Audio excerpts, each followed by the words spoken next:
Welcome to Mamo's Stories. Subscribe. The whispering toy shop. ಒಂದು ಸಣ್ಣ ವರ್ಣರಂಜಿತ ಪಟ್ಟಣದಲ್ಲಿ ಮುರಿದ ಮರದ ಹಲಗೆಯನ್ನು ಹೊಂದಿರುವ ಹಳೆಯ ಅಂಗಡಿ ಇತ್ತು. ಮಾಮುವಿನ ಮಾಂತ್ರಿಕ ಆಟಿಕೆ ಅಂಗಡಿ ಶಾಶ್ವತವಾಗಿ ಮುಚ್ಚಲಾಗಿದೆ. 20 ವರ್ಷಗಳಲ್ಲಿ ಯಾರೂ ಅಂಗಡಿಯನ್ನು ಪ್ರವೇಶಿಸಿರಲಿಲ್ಲ.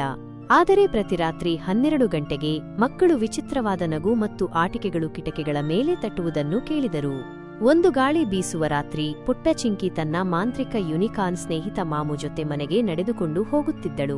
ಇದ್ದಕ್ಕಿದ್ದಂತೆ ಅವಳು ಪಿಸುಮಾತು ಕೇಳಿದಳು. ತುಂಬಾ ತಡವಾಗುವ ಮೊದಲು ನಮಗೆ ಸಹಾಯ ಮಾಡಿ. ಚಿಂಕಿ ನಿಲ್ಲಿಸಿದಳು. ಮಾಮು, ನೀವು ಅದನ್ನು ಕೇಳಿದ್ದೀರಾ? ಮಾಮು ತಲೆಯಾಡಿಸುತ್ತಾ ಅವನ ಹಾರ್ನ್ ಮೃದುವಾಗಿ ಹೊಳೆಯುತ್ತಿತ್ತು. ಹೌದು ಚಿಂಕಿ, ಅದು ಆ ಅಂಗಡಿಯಿಂದ ಬಂದಿತು. ಅವರು ಹತ್ತಿರಕ್ಕೆ ತೆವಳಿದರು. ಅಂಗಡಿಯ ಬಾಗಿಲು ತಾನಾಗಿಯೇ ತೆರೆಯಿತು. ಕ್ರೀಕ್ ಕ್ರೀಕ್. ಒಳಗೆ ಎಲ್ಲವೂ ಧೂಳಿನಿಂದ ಕೂಡಿತ್ತು. ಆದರೆ ನಂತರ pop Jack in the box ಹೊರಗೆ ಹಾರಿ ನಗುತ್ತಾ, ಸ್ವಾಗತ ಸ್ವಾಗತ, ಆಟ ಪ್ರಾರಂಭವಾಗಿದೆ. ಇದ್ದಕ್ಕಿದ್ದಂತೆ ಅಂಗಡಿ ಬೆಳಗಿತು. ಆಟಿಕೆಗಳು ನೃತ್ಯ ಮಾಡಿದವು, ಮೆರವಣಿಗೆ ಮಾಡಿದವು ಮತ್ತು ಗಾಳಿಯಲ್ಲಿ ತೇಲಿದವು. ನಂತರ ಟಿಕು ಎಂಬ ಮರದ ಗೊಂಬೆ ಕಾಣಿಸಿಕೊಂಡು ದುಃಖದಿಂದ ಪಿಸುಗುಟ್ಟಿತು. ನಮ್ಮಲ್ಲಿ ಒಬ್ಬರು ಆಟಿಕೆ ಅಲ್ಲ, ನಮ್ಮಲ್ಲಿ ಒಬ್ಬರು ಮಗು ಆಟಿಕೆಯಾಗಿ ಮಾರ್ಪಟ್ಟಿದೆ. ಚಿಂಕಿ ಉಸಿರುಗಟ್ಟಿದ. ಏನು? ಟಿಕು ಹೇಳಿದರು. 20 ವರ್ಷಗಳ ಹಿಂದೆ ಆರ್ಯನ್ ಎಂಬ ಪುಟ್ಟ ಹುಡುಗ ಈ ಅಂಗಡಿಗೆ ಬಂದನು. ಅವನು ಆಟಿಕೆ ತಯಾರಕನ ಮಾಂತ್ರಿಕ ನಿಯಮವನ್ನು ಮುರಿದನು. ಕೇಳದೆ ಚಿನ್ನದ ಆಟಿಕೆಯನ್ನು ಎಂದಿಗೂ ಮುಟ್ಟಬಾರದು. ಆಟಿಕೆ ತಯಾರಕ ಕಣ್ಮರೆಯಾಯಿತು ಮತ್ತು ಆರ್ಯನ್ ನಮ್ಮಲ್ಲಿ ಒಬ್ಬನಾದನು. ಆದರೆ ಅವನು ಯಾವ ಆಟಿಕೆಯಾದನು ಎಂದು ಯಾರಿಗೂ ತಿಳಿದಿಲ್ಲ. ಮಾಮು ಸುತ್ತಲೂ ನೋಡಿದನು. ನಾವು ಅವನನ್ನು ಹೇಗೆ ಉಳಿಸುವುದು? ಟಿಕು ಗೋಡೆಯ ಮೇಲಿನ ಗಡಿಯಾರವನ್ನು ತೋರಿಸಿದನು. ಗಡಿಯಾರವು ಒಂದನ್ನು ಹೊಡೆಯುವ ಮೊದಲು ನಿಮಗೆ 3 ನಿಮಿಷಗಳಿವೆ. ಅದಕ್ಕೂ ಮೊದಲು ನೀವು ಆರ್ಯನ್ ಅನ್ನು ಕಂಡುಕೊಂಡರೆ ಶಾಪ ಮುರಿಯುತ್ತದೆ. ಇಲ್ಲದಿದ್ದರೆ ನೀವು ನಮ್ಮೊಂದಿಗೆ ಸೇರುತ್ತೀರಿ. ಸಂಗೀತ ಪೆಟ್ಟಿಗೆ ಟಿಕ್ ಟಿಕ್ ಟಿಕ್ ಟಿಕ್.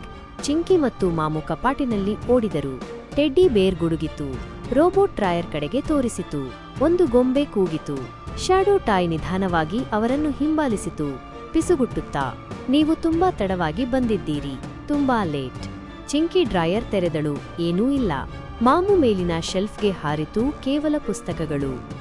ಇದ್ದಕ್ಕಿದ್ದಂತೆ ಚಿಂಕಿ ಒಂದು ಮುರಿದ ಕಾರನ್ನು ನೋಡಿದಳು, ಧೂಳು ಮತ್ತು ಹಳೆಯದು. ಆದರೆ ಅದರ ಕೆಳಭಾಗದಲ್ಲಿ ಒಂದು ಸಣ್ಣ ಹೆಸರನ್ನು ಬರೆಯಲಾಗಿತ್ತು. ಆರ್ಯನ್ 2005. ಅವಳು ಅದನ್ನು ಎತ್ತಿಕೊಂಡಳು. ಮಾಮು, ಇವನು. ಶ್ಯಾಡೋ ಟಾಯ್ ಕಿರುಚುತ್ತಾ ಅವರತ್ತ ಹಾರಿತು. ಆದರೆ ಮಾಮುವಿನ ಹಾರ್ನ್ ಪ್ರಕಾಶಮಾನವಾಗಿ ಹೊಳೆಯಿತು ಮತ್ತು ಅವರನ್ನು ರಕ್ಷಿಸಿತು. ಡಿಂಗ್. ಗಡಿಯಾರ ಒಂದು ಹೊಡೆದಿದೆ. ಕಾರು ಹೊಳೆಯಲು ಪ್ರಾರಂಭಿಸಿತು. ಅದು ಗಾಳಿಯಲ್ಲಿ ತೇಲಿತು ಮತ್ತು ನಗುತ್ತಿರುವ ಹುಡುಗನಾಗಿ ಬದಲಾಯಿತು. ಆರ್ಯನ್ ತನ್ನ ಕಣ್ಣುಗಳನ್ನು ತೆರೆದನು. ಧನ್ಯವಾದಗಳು, ನನ್ನನ್ನು ಉಳಿಸಿದ್ದಕ್ಕಾಗಿ ಧನ್ಯವಾದಗಳು. ಎಲ್ಲಾ ಆಟಿಕೆಗಳು ಚಪ್ಪಾಳೆ ತಟ್ಟಿದವು. ಆಟಿಕೆ ಅಂಗಡಿ ಮಿಂಚಿತು. ಟಿಕೋ ಮುಗುಳ್ನಕ್ಕ. ಶಾಪ ಮುರಿದಿದೆ. ಚಿಂಕಿ ಮಾಮು ಕಡೆಗೆ ತಿರುಗಿದಳು. ನಾವು ಅದನ್ನು ಮಾಡಿದ್ದೇವೆ. ಅವರು ಆಟಿಕೆ ಅಂಗಡಿಯಿಂದ ಹೊರನಡೆದಾಗ ಬಾಗಿಲಿನ ಮೇಲಿನ ಫಲಕವು ಶಾಶ್ವತವಾಗಿ ಮುಚ್ಚಲಾಗಿದೆ ಎಂಬುದಕ್ಕೆ ಬದಲಾಯಿತು. ಮಾಮುವಿನ ಮಾಂತ್ರಿಕ ಆಟಿಕೆ ಅಂಗಡಿ ಈಗ ಧೈರ್ಯಶಾಲಿ ಹೃದಯಗಳಿಗಾಗಿ ತೆರೆದಿದೆ. ಮತ್ತು ನೀವು ಮಧ್ಯರಾತ್ರಿ ಅಂಗಡಿಯ ಬಳಿ ನಡೆದರೆ ನೀವು ಇನ್ನೂ ಪಿಸುಮಾತು ಕೇಳಬಹುದು. ನೀವು ಧೈರ್ಯವಿದ್ದರೆ ಒಳಗೆ ಬನ್ನಿ. ಕಥೆ ಇಷ್ಟವಾಯ್ತಾ? ಲೈಕ್ ಮಾಡಿ, ಶೇರ್ ಮಾಡಿ ಮತ್ತು ಹೆಚ್ಚಿನ ಮ್ಯಾಜಿಕ್ಗಾಗಿ ಸಬ್ಸ್ಕ್ರೈಬ್ ಮಾಡಿ.